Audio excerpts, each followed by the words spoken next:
Bab 1441. Sofia sangat mencintai Jeremy, jatuh cinta padanya sejak hari pertama ia melihatnya. Oleh karena itu, masalah dengan kejantanannya tidak terlalu mengganggunya.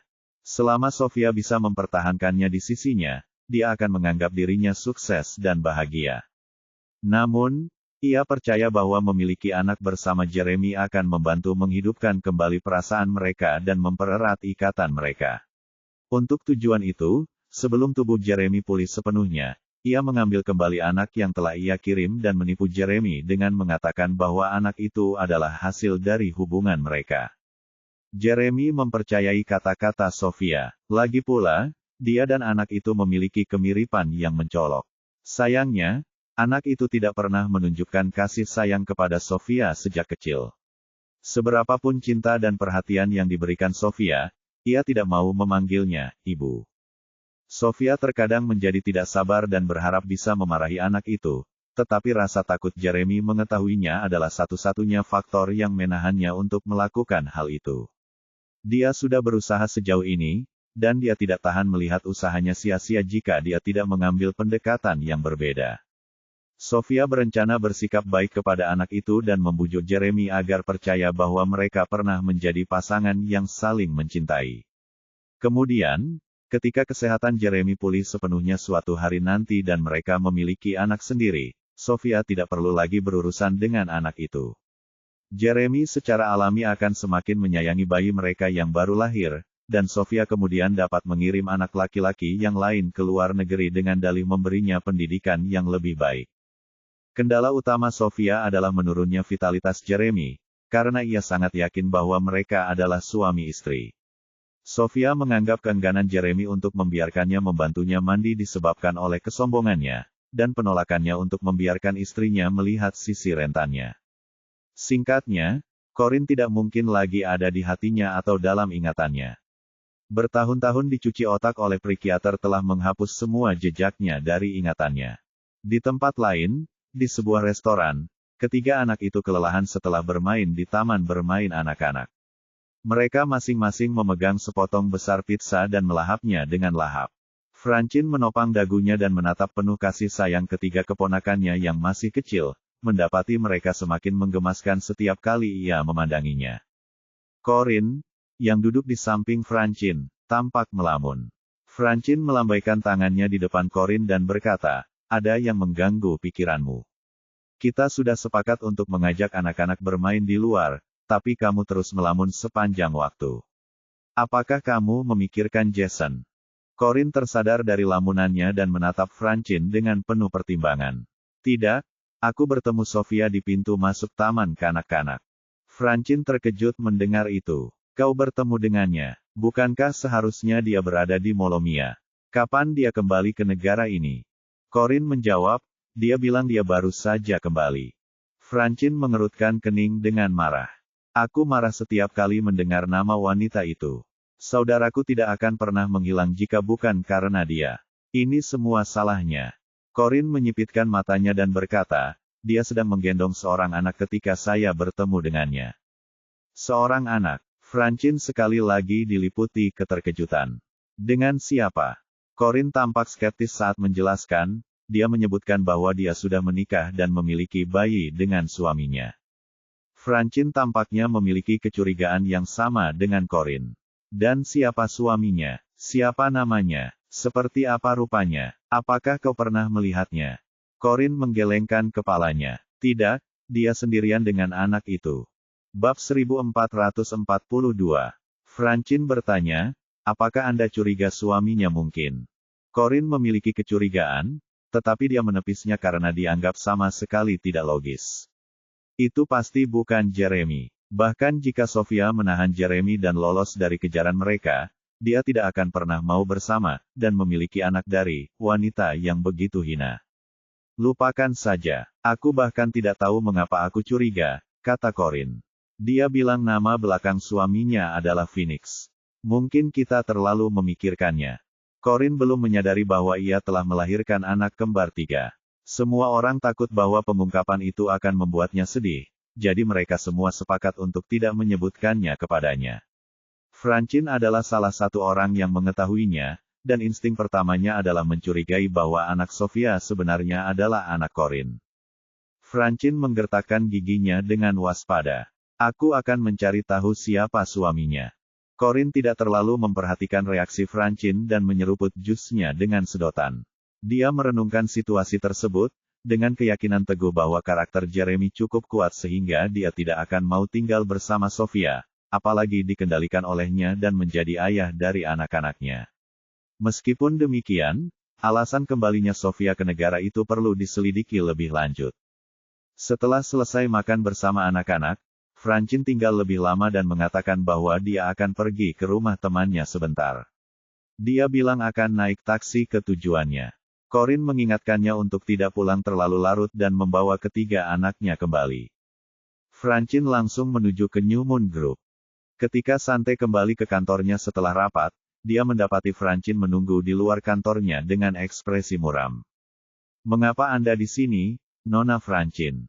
Apakah ada sesuatu yang ingin Anda bicarakan?" tanya Sante sambil menyesuaikan kacamata berbingkai emasnya. Francine berdiri dan mengangguk dengan serius. "Ya, sesuatu telah terjadi. Ada sesuatu yang terjadi," pikir Sante. Hal pertama yang terlintas di benaknya adalah bahwa itu berhubungan dengan Corin. Kerutan muncul di wajahnya saat dia mempersilakan Francine masuk ke kantor. "Silakan duduk. Apa maksudmu dengan, ada sesuatu yang terjadi?" Francine tetap berdiri sambil berkata, "Saya dan Corin mengajak ketiga anak itu keluar untuk bersenang-senang, dan dia menyebutkan kepada saya bahwa dia melihat Sofia di pintu masuk taman kanak-kanak." Nama Sofia yang sudah lama terlupakan itu mengejutkan Sante, yang mengangkat alisnya dan bertanya, bagaimana reaksinya saat melihat Sofia. "Apa yang telah Sofia lakukan pada bos saya?" Francine menggelengkan kepalanya. "Dia belum melakukan apapun. Setidaknya, belum. Corin memberitahuku bahwa Sofia sedang menggendong seorang anak. Sofia juga mengaku sudah menikah, dan nama belakang suaminya adalah Phoenix. Kita sudah mengawasi gerak-gerik Sofia selama bertahun-tahun, kan? Apakah kau sudah tahu tentang pernikahan itu? Siapa suaminya? Kapan dia melahirkan anak itu?" Sante mengerutkan kening. "Dia punya anak. Kami sudah lama menugaskan orang untuk memantau dia dan grup Adam, tetapi kami belum mendeteksi sesuatu yang tidak biasa. Adam juga cukup terampil dalam pengawasan balik dan sering membawa orang-orang kami berputar-putar. Selain itu, Sophia menggunakan jet pribadinya saat bepergian, dan keluarga mereka bahkan memiliki bandara sendiri. Ini membuat kami sangat sulit untuk mengakses lokasi seperti itu." Bab 1443. Francine mengerutkan kening dalam-dalam. "Lihat. Aku tahu kalian tidak mengawasinya dengan cukup cermat. Dan aku bisa mengatakan hal yang sama untuk keluarga kita juga. Kami belum melihat kejadian aneh apapun di Adam Group, dan kami belum mendengar apapun tentang Sofia menikah atau memiliki anak. Aku merasa sangat curiga bahwa Sofia sengaja menyembunyikan pernikahannya dan anak-anaknya. Wanita normal manapun pasti ingin seluruh dunia tahu bahwa dia sudah menikah, tetapi Sofia sangat merahasiakannya. Semuanya dirahasiakan dengan sangat baik. Ada sesuatu yang mencurigakan di sini. Sante harus berhati-hati dalam situasi itu. Jika Sofia berniat menyembunyikannya, lalu mengapa membawa anak itu kembali ke negara ini pada saat seperti ini? Dan mengapa dia membiarkan Corin melihatnya? Ini sungguh sebuah kontradiksi, bukan? Francine menjawab, "Bagaimana saya bisa tahu? Saya datang kepada Anda untuk meminta bantuan. Anda harus mencari tahu apa yang telah Sofia lakukan setelah kembali ke negara ini.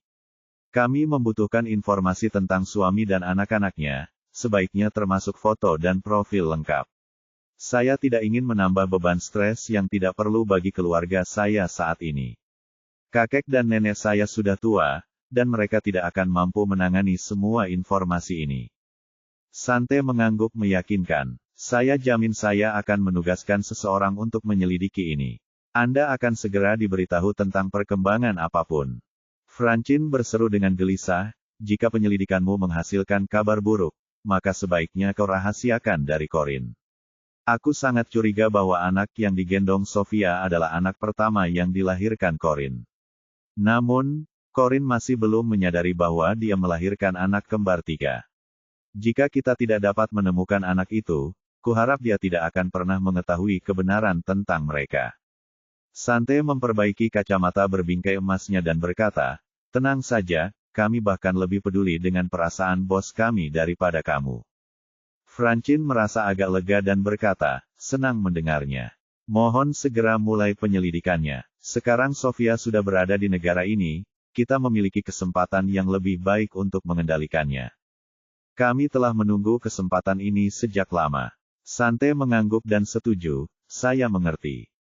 Setelah menyampaikan rasa terima kasihnya kepada Sante, Francine berjalan menuju pintu.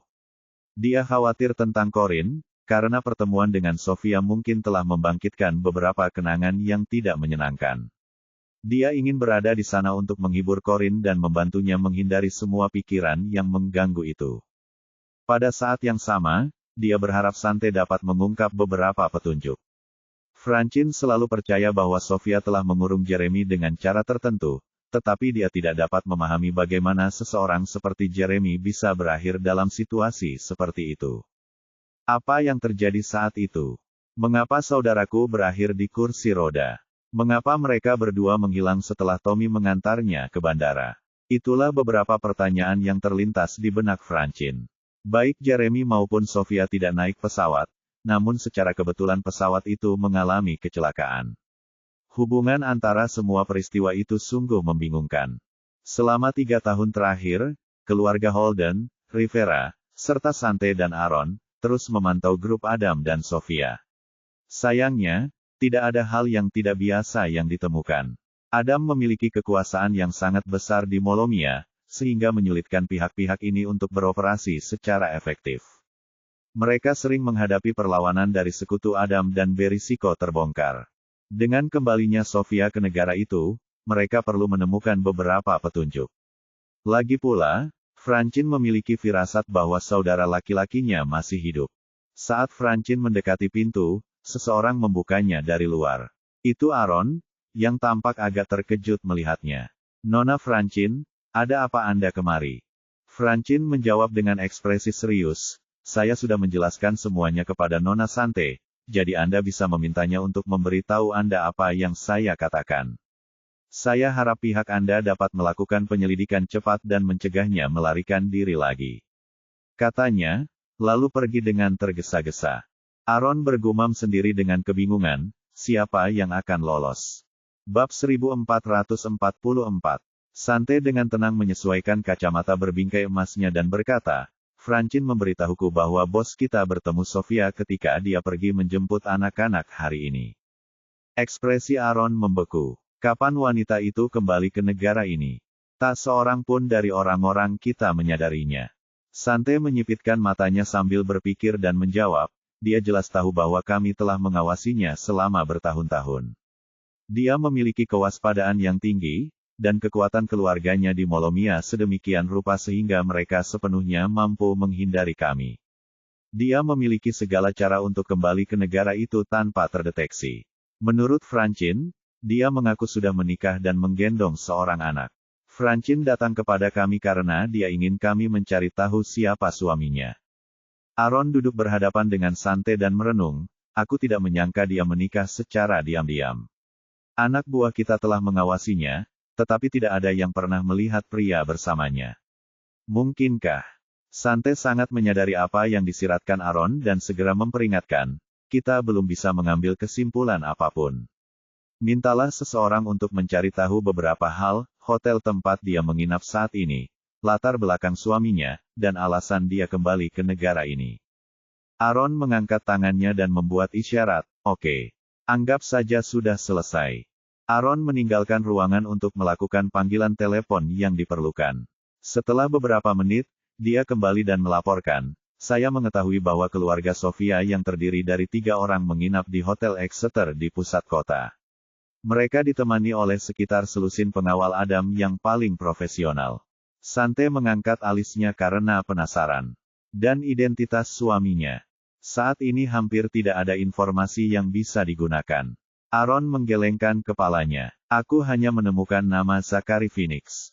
Nama itu membawa kekecewaan bagi Sante. Mereka memang berhasil menemukan nama sang suami, tetapi ternyata orang itu bukanlah orang yang mereka kenal selama bertahun-tahun. Aaron menambahkan, saya juga menerima beberapa informasi yang dapat dipercaya bahwa Adam sedang mempertimbangkan pensiun dan berencana untuk menyerahkan seluruh bisnis keluarga kepada putrinya, Sofia. Dia bersedia mengambil alih bisnis ayahnya, itulah sebabnya dia kembali ke negara ini untuk menjual beberapa aset perusahaan. Dia ingin menarik semuanya keluar dari negara ini dan tidak pernah kembali. Sante merenungkan informasi itu dalam diam. Pasar domestik memiliki potensi pertumbuhan yang signifikan, namun Sofia bersedia melepaskan aset-aset tersebut sepenuhnya. Di Hotel Exeter, Jeremy membutuhkan waktu 1 jam untuk menyelesaikan mandinya. Ia memiliki keterbatasan dalam menggunakan kaki dan telapak kakinya, sehingga berpakaian menjadi tugas yang sangat memakan waktu. Setelah mengenakan pakaiannya, ia kembali ke kursi rodanya dan menghabiskan beberapa waktu untuk mengeringkan rambutnya sebelum meninggalkan kamar mandi. Sofia sudah memberi makan putra mereka, Benjamin, dan menidurkannya. Melihat pria itu keluar dari kamar mandi, dia mengerutkan kening dengan kecewa sambil berkata, "Aku mengerti kau khawatir tentang disabilitas fisikmu, Zachary, tapi kau dan aku adalah suami istri. Aku tidak terpengaruh oleh apa yang terjadi. Berbahaya bagimu untuk mandi sendirian, jadi tolong jangan menghindariku seperti ini. Biarkan aku merawatmu. Tolong coba saja."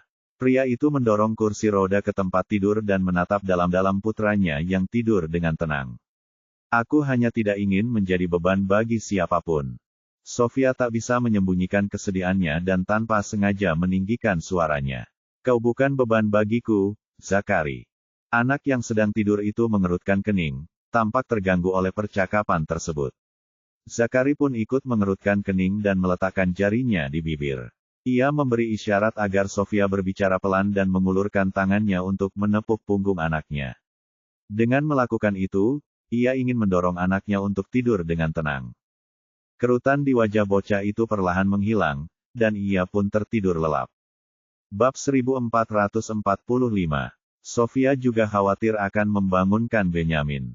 Setelah akhirnya menidurkannya, dia menghela napas dan berbisik, "Sekarang Benjamin sudah tidur, sudah waktunya kita makan. Aku sudah memesan anggur dan steak ke hotel." Jeremy mengangkat tangannya dan menolak tawarannya. "Silakan duluan, aku tidak lapar." Sofia mengerutkan kening. "Bagaimana mungkin kamu tidak lapar padahal kamu bahkan belum makan siang?" "Kamu boleh mulai makan dulu," Jeremy menegaskan kembali. "Aku akan makan kalau lapar." Sofia merasa sedikit tidak senang. Dia merasa bahwa pria itu mungkin sengaja menghindari makan bersamanya. Namun, mengingat keadaan dengan anak yang sedang tidur, dia tidak punya pilihan lain selain pergi dan makan sendirian. "Sofia," terdengar suara berat Jeremy. Dia menoleh sedikit terkejut dan menjawab, "Ya, Zachary." Jeremy menatapnya dengan tatapan lesu. "Aku ingin keluar menghirup udara segar besok. Berdiam di hotel seharian mulai membosankan." Sofia terkejut dan tampak merespons dengan sedikit sikap defensif. "Kualitas udara di negara ini hampir tidak setara dengan kualitas udara di Molomia. Aku tidak ingin kesehatanmu terpengaruh jika aku mengajakmu keluar." Jeremy tidak terkejut, seolah-olah dia sudah mengantisipasi respons itu. Namun, dia bersikeras untuk keluar menghirup udara segar, sambil berkata, "Apakah kau menganggapku seperti tanaman rapuh yang hanya bisa bertahan hidup di rumah kaca di luar habitat aslinya? Pernahkah kau mempertimbangkan bahwa aku mungkin tidak akan pernah bisa menggunakan kakiku lagi jika aku terus-menerus dimanja?" Sofia melihat ketidakpuasan di matanya. Setelah berpikir sejenak, dia setuju dan berkata, "Baiklah. Aku akan membahas beberapa urusan bisnis dengan salah satu perusahaan di sini, lalu aku akan menjemputmu dan Benjamin di sore hari untuk jalan-jalan keluarga."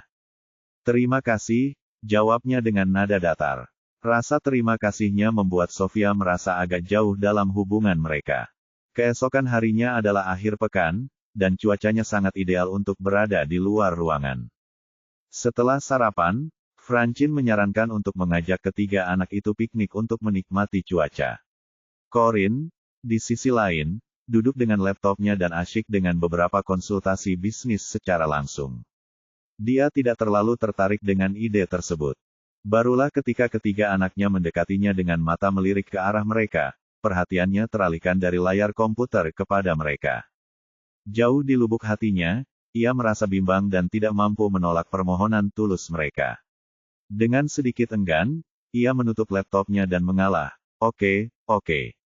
Kita bisa pergi. Bibi Francine hanya tahu cara mengajakmu bermain. Francine mengerutkan bibir dan berkata, aku hanya memikirkan kesejahteraan mereka. Mereka tidak punya pekerjaan rumah TK untuk mengisi waktu luang di akhir pekan, dan mereka akan bosan di rumah. Akan jauh lebih baik jika waktu itu digunakan untuk jalan-jalan. Begitu mereka mulai sekolah dasar, mereka akan punya banyak pekerjaan rumah sehingga mereka tidak punya kesempatan untuk keluar dan bermain. Lagi pula, kamu juga sibuk dengan pekerjaan, dan ini seharusnya menjadi hari libur bagimu untuk bersenang-senang dan bersantai. Apa yang salah dengan itu? Corinne menatapnya dengan jijik. Piknik ini adalah saranmu, tapi aku tidak melihatmu menyiapkan makanan apapun. Bab 1446. Francine terdiam sejenak. Dia benar-benar lupa bahwa dia seharusnya menyiapkan makanan untuk piknik. Pamela keluar perlahan dari dapur dan berkata, Corinne, aku baru saja membuat beberapa makanan penutup untuk anak-anak. Ada kue kering dan kue bolu. Kita juga punya banyak roti di rumah. Aku akan meminta pengasuh membuatkan beberapa sandwich untukmu. Aku akan mengemas semua makanan dengan rapi, dan aku yakin itu sudah cukup untuk piknik. Francine langsung tersenyum lebar mendengar itu dan bergegas menghampiri neneknya dengan antusias. Waktu nenek tepat sekali. Pamela tidak terlalu menyukai cucunya yang lincah itu dan menjauhinya. Sebaliknya, dia menatap Corinne dengan penuh kasih sayang dan berkata, kamu telah bekerja sangat keras akhir-akhir ini, dan sudah saatnya kamu beristirahat akhir pekan ini. Corinne tersenyum dan menjawab, baiklah. Aku akan melakukannya. Ketiga anak itu sangat gembira dan berseru serempak, terima kasih, Nenek Buyut. Mendengar cicit-cicitnya memanggilnya Nenek Buyut merupakan sumber kebanggaan dan kebahagiaan bagi Pamela. Tunggu di sini, anak-anak. Ibu akan menyiapkan beberapa camilan lezat lagi untuk kalian. Pastikan kalian mendengarkan ibu dan bibi kalian saat kalian keluar nanti. Jangan berkeliaran tanpa pengawasan. Oke, kata Joey. Kita akan baik-baik saja, tambah Brian. Ya, Nenek Buyut. Aku juga akan bersikap baik, kata Christine. Pamela berseri-seri gembira. Kalian semua anak-anak yang baik. Setelah Corinne berganti pakaian, dia membantu ketiga anak itu menyiapkan pakaian tambahan dan mengarahkan mereka untuk mengisi botol air mereka. Kemudian dia bersiap untuk keberangkatan mereka ke lantai bawah. Pamela sudah memasukkan semua makanan ke dalam kotak pendingin di dalam mobil. Setelah semuanya siap, Corinne dan Francine mengucapkan selamat tinggal kepada Pamela. Mereka, bersama anak-anak, masuk ke dalam mobil dan berangkat untuk jalan-jalan. Lagu-lagu anak-anak diputar di dalam mobil, dan ketiga anak itu ikut bernyanyi dengan riang gembira. Mereka tampak seceria cuaca di luar. Suasana hati Corinne sangat membaik ketika melihat anak-anaknya begitu gembira. Tiba-tiba, Francine menginstruksikan sopir untuk menjemput seseorang dari Universitas Kota Ibu Kota Baru. Pengemudi itu menurut dan memutar balik mobilnya. Corinne sepertinya sudah menduga apa yang sedang terjadi dan mengangkat alisnya ke arah Francine. Apakah kau sedang menjalin hubungan dengan seseorang? Wajah Francine memerah padam. Tidak. Dia hanya teman sekelas. Dia bilang dia ingin bergabung dengan kita, jadi aku bilang ya. Semakin banyak orang berarti semakin banyak bantuan untuk mengurus anak-anak. Corinne mengangkat bahu dan memutuskan untuk tidak mendesak lebih lanjut. Dia tahu bahwa Francine sedang mendekati Chester, salah satu junior Corinne. Francine selalu menyukai Chester. Dugaan Corinne tepat sasaran. Ketika mobil sampai di universitas, Chester sudah menunggu di gerbang. Kedua gadis dan anak-anak berada di kursi belakang, jadi Chester pindah ke kursi penumpang depan. Setelah duduk, ia menoleh ke Francine sambil tersenyum dan menyapa Corinne dengan sopan, sudah lama kita tidak bertemu, Corinne. Corinne mengangguk, benar sekali. Sepertinya Anda memilih untuk tetap di universitas sebagai tutor. Chester menyisir rambutnya dengan jari-jarinya dan menjawab, ya. Saya tidak cocok untuk politik di tempat kerja. Menjadi tutor jauh lebih cocok untuk saya. Corin tersenyum dan berkomentar, bagus. Kamu adalah guru yang hebat, dan aku yakin kamu akan lebih baik dalam mengajar orang lain jika kamu bisa mengajar Francine. Dia tidak bisa menahan diri untuk menggoda mereka dengan menekankan kata mengajar. Bab 1447. Francine tersipu dan menjawab dengan canggung, apa maksudmu? Dia sangat rajin mengajariku waktu itu. Corin tidak menjelaskan maupun merumuskan kembali ucapannya. Chester sepertinya juga tidak terlalu mempedulikan hal itu. Dia menyeringai malu-malu dan memandang ketiga anak kecil yang duduk di antara kedua gadis itu. Dia menghela napas. Waktu memang cepat berlalu. Anak-anak sudah besar sekarang. Corin memiringkan kepalanya dan memandang pemandangan jalanan yang berlalu melalui jendela mobil. Dia bergumam, iya, waktu berlalu begitu cepat. 3 tahun telah berlalu dalam sekejap mata. Taman-taman kota yang rimbun menjadi tujuan favorit untuk rekreasi dan piknik di musim semi. Banyak keluarga membawa anak-anak mereka ke sini untuk bermain di akhir pekan saat cuaca cerah. Corin dan Francine memimpin anak-anak di depan, sementara Chester mengikuti di belakang dan membantu membawa barang-barang mereka. Setelah menemukan tempat kosong yang cocok di lapangan, Francine menunjuk dan berkata, ayo kita dirikan tempat kita di sini. Chester mengangguk. Tentu, mereka berdua sibuk menggelar tikar piknik di rumput dan mengatur makanan serta minuman yang mereka bawa. Francine mengambil beberapa foto makanan, memanggil ketiga anak itu agar dia bisa memotret mereka bersama makanan, dan berbagi beberapa momen ceria bersama mereka. Anak-anak sangat menyayangi bibi mereka, dan Francine pun merasakan hal yang sama terhadap mereka. Chester tidak terlalu tertarik dengan fotografi, jadi dia menjauh dari bingkai kamera. Dia mundur beberapa langkah ke samping dan mengamati dengan tenang sambil tersenyum lembut. Corin berjalan menghampiri Chester dan bertanya dengan lembut, kau jatuh cinta padanya, kan? Chester terkejut dengan pertanyaan tiba-tiba itu. Pipinya memerah, dan dia mengangguk dengan sungguh-sungguh. Jujur saja, dulu aku berprasangka buruk padanya. Kupikir dia tidak berpendidikan dan memiliki temperamen seperti anak manja. Ketika kau memintaku untuk mengajarinya, aku punya kesempatan untuk berinteraksi lebih banyak dengannya. Saat itulah aku menyadari bahwa dia adalah gadis yang sangat sederhana. Corin setuju dengan pengamatan itu. Ya, dia cukup naif, terutama dalam hal ini, katanya sambil mengetuk dahinya pelan. Chester memahami isyaratnya dan tertawa terbahak-bahak. Dia tidak menyangkal bahwa Francine bukanlah orang yang paling cerdas secara intelektual, tetapi justru itulah bagian dari pesonanya. Saat mereka mengobrol dan menyaksikan Francine mengambil foto anak-anak, Corin tiba-tiba merasakan hawa dingin menjalar di punggungnya. Rasanya seperti ada duri yang menusuk punggungnya. Sensasi itu sangat familiar baginya. Itu adalah perasaan yang sama yang dia rasakan setiap kali seseorang tertentu menatapnya dengan tajam. Jantung Corin berdebar kencang, dan secara naluriah ia menoleh ke arah sumber perasaan aneh itu. Ia melihat seorang pria menatapnya dari kursi roda di bawah payung. Namun, pria itu mengenakan masker pelindung matahari dan kacamata hitam, yang menyembunyikan penampilan aslinya. Tidak lazim bagi pria untuk begitu khawatir tentang sinar ultraviolet, apalagi mengambil tindakan perlindungan yang begitu ekstensif terhadap matahari. Mama, Mama! Tangisan putranya menarik perhatian Corin. Dipandu oleh naluri keibuan, dia segera menoleh ke arahnya. Brian melompat-lompat kegirangan sambil menunjuk ke langit dengan sedikit gelisah. Corin berjalan mendekat dan bertanya, ada apa?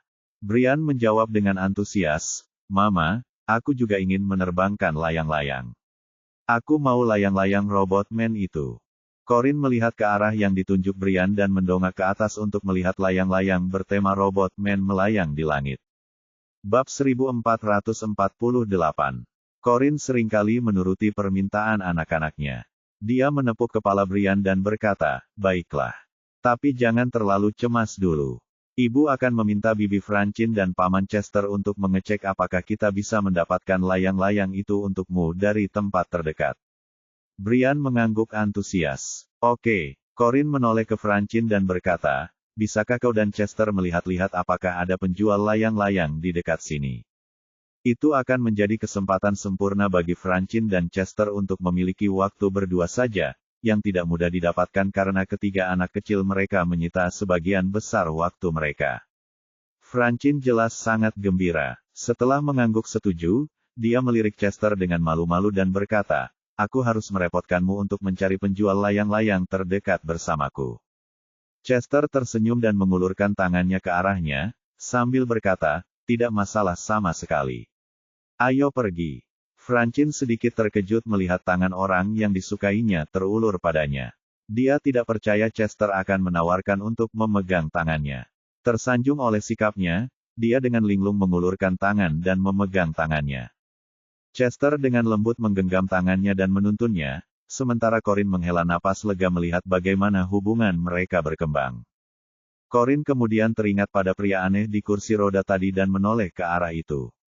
Namun, tempat itu kosong, dan pria itu sudah pergi.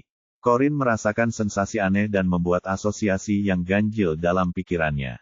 Kemudian, putrinya Christine menghampirinya dan bertanya dengan ekspresi yang menggemaskan dan polos, apakah Bibi Francine jatuh cinta pada Paman Chester? Corinne tersadar dari lamunannya. Ia takjub bahwa putrinya yang berusia 3 tahun tahu arti ungkapan, jatuh cinta. Ia mengerutkan bibir dan menatap ekspresi polos putrinya. "Apakah kamu tahu arti jatuh cinta?"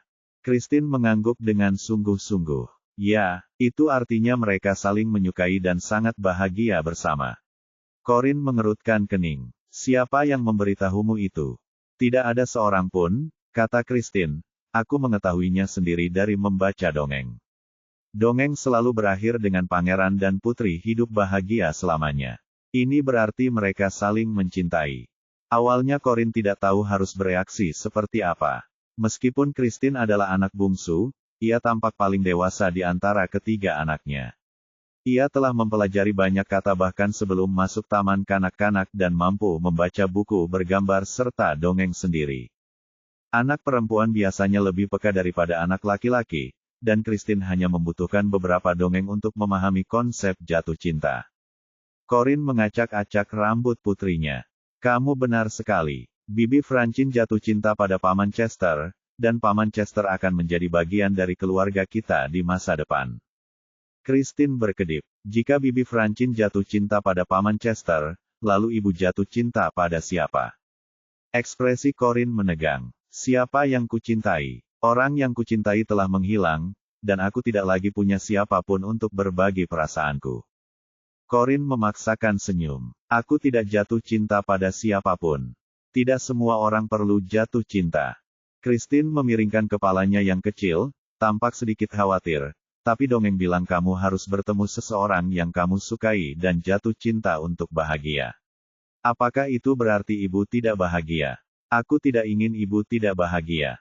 Pertanyaan polos Christine membuat Corinne terdiam. Bab 1449. "Aku sedang jatuh cinta pada seseorang," jawab Corinne, "dan itulah mengapa aku tidak bisa jatuh cinta pada orang lain." Christine bertanya dengan rasa ingin tahu, "Lalu, kamu mencintai siapa? Di mana dia? Mengapa dia tidak di sini bersamamu?" Corinne terdiam. Setiap anak memiliki serangkaian pertanyaan yang tak ada habisnya untuk orang dewasa. Dia tidak akan pernah menjawab pertanyaan itu jika orang lain mengajukannya kepadanya. Tetapi dia tidak bisa melakukan hal yang sama kepada putrinya. "Orang yang kucintai tidak bisa kembali untuk saat ini," kata Corinne dengan pasrah, "tetapi begitu dia kembali, aku akan punya seseorang untuk dicintai." Christine bertanya lagi, "Apakah orang itu ayah?" Corinne terkejut dan mengangguk dengan sungguh-sungguh. "Ya, itu ayah."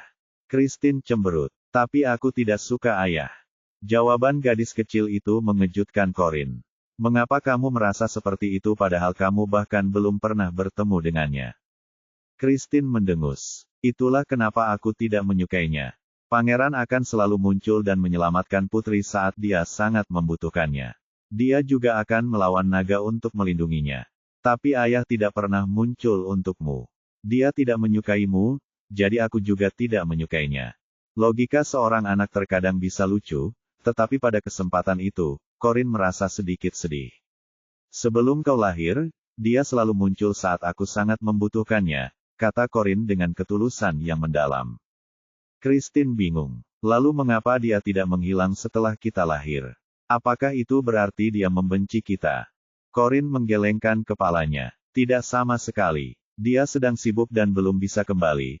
Tapi percayalah, dia akan kembali suatu hari nanti. Kamu juga akan menyukainya. Christine cemberut, menunjukkan sedikit rasa kesal. Tapi kamu selalu memeluk bantalmu saat sedih di malam hari, dan dia tidak pernah ada di sekitar untuk menghiburmu. Corin tidak menyangka putrinya yang berusia 3 tahun akan begitu berempati dengan emosinya. Ia merasa tersentuh dan memaksakan senyum sambil berkata, ada kalanya setiap orang akan merasa sedih. Itu normal. Ayahmu juga pernah mengalami masa-masa sulit ketika aku tidak bersamanya. Christine, ibu tidak ingin kamu mengkhawatirkan semua hal ini di usia yang begitu muda, dan ibu juga tidak ingin kamu berpikir buruk tentang ayahmu. Suatu hari nanti ia akan mengatasi semua rintangannya, dan kita akan bersatu kembali sebagai keluarga. Ibu yakin akan hal itu. Christine menatap mata Corin yang penuh tekad dan langsung memeluk Corin. Kuharap kau akan bahagia bahkan saat ayah tidak ada. Baiklah, Corin tersenyum. Francine dan Chester kembali setelah Corin menyelesaikan percakapan dari hati ke hati dengan Christine. Corin berdiri dan bertanya, bagaimana hasilnya? Apakah kamu menemukan penjual layang-layang? Francine sedikit tersipu karena masih menggenggam tangan Chester. Dia menggelengkan kepala dan berkata, aku dan Chester sudah mencari kemana-mana, tapi kami tidak menemukan penjual layang-layang. Orang itu mungkin membawanya dari rumah. Corin menghela napas dan menoleh ke Brian, berkata, tidak ada penjual layang-layang di sini, tapi aku akan membelikannya untukmu secara online begitu kita sampai di rumah. Tidak apa-apa. Brian menundukkan kepala dengan kecewa dan bergumam, oke. Karena dia tidak bisa mendapatkan layang-layang itu saat itu, dia memutuskan untuk menemui pemilik layang-layang tersebut. Bab 1450. Corin duduk di atas selimut bersama ketiga anaknya dan menikmati makanan yang disiapkan Pamela untuk mereka.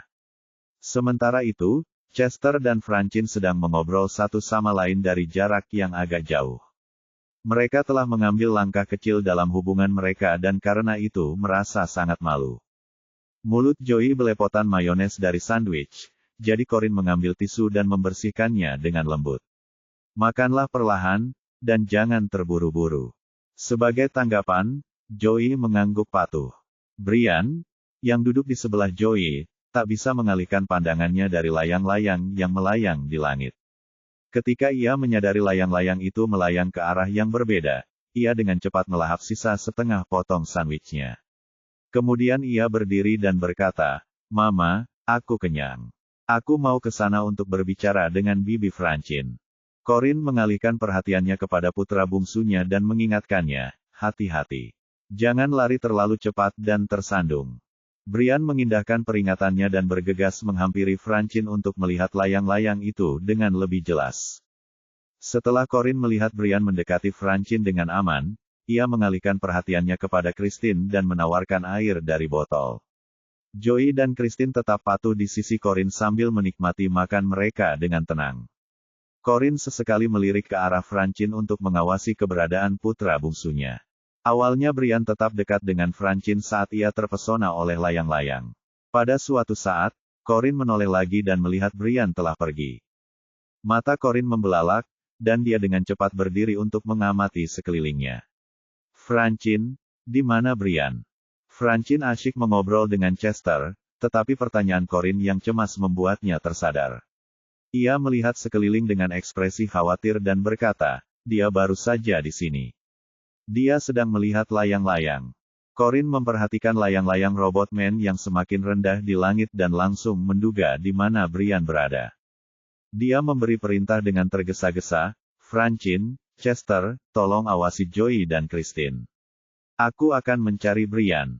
Francine yang cemas memperhatikan Corin pergi terburu-buru. Bagaimana kau akan mencarinya? Corin menjawab dengan tegas tanpa menoleh ke belakang, aku tahu kemana dia pergi. Tolong awasi Joey dan Christine untukku. Francine gelisah dan cemas, tetapi Chester menepuk bahunya untuk menenangkannya. Jangan khawatir. Corin tahu apa yang dia lakukan. Dia akan menemukan Brian. Mari kita lakukan apa yang dia percayakan kepada kita dan tetap bersama Joey dan Christine. Kita tidak bisa membiarkan anak lain hilang. Francine setuju, dan mereka berlari ke arah Joey dan Christine. Sementara itu, layang-layang itu mendarat di padang rumput kosong di seberang hutan.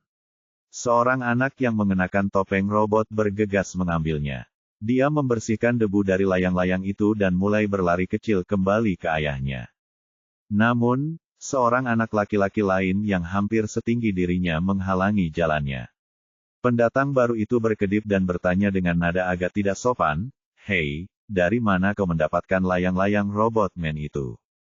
Anak laki-laki bertopeng robot itu merasa bahwa anak laki-laki yang kurang ajar itu tampak familiar, tetapi dia tidak ingat di mana mereka pernah bertemu sebelumnya. Dia ingat bahwa ayahnya telah memperingatkannya tentang berbicara dengan orang asing, jadi dia mengabaikan pertanyaan itu dan berjalan melewati anak laki-laki itu setelah mengambil layang-layangnya. Brian, yang kesal karena diabaikan, mengejar Benjamin dan kembali menghalangi jalannya. "Kenapa kau mengabaikanku? Aku sudah bertanya." Setelah terpojok, Benjamin berkata, "Ayahku pernah bilang aku tidak boleh berbicara dengan orang asing atau menjawab pertanyaan mereka." Brian tidak setuju dan meletakkan tangannya di pinggang dengan frustrasi. "Tapi ibuku mengajariku bahwa kita harus sopan dan membantu teman-teman baru kita." Benjamin mendengus di balik topeng robotnya. "Kau tidak sopan. Seharusnya kau menyapa orang dulu sebelum bertanya."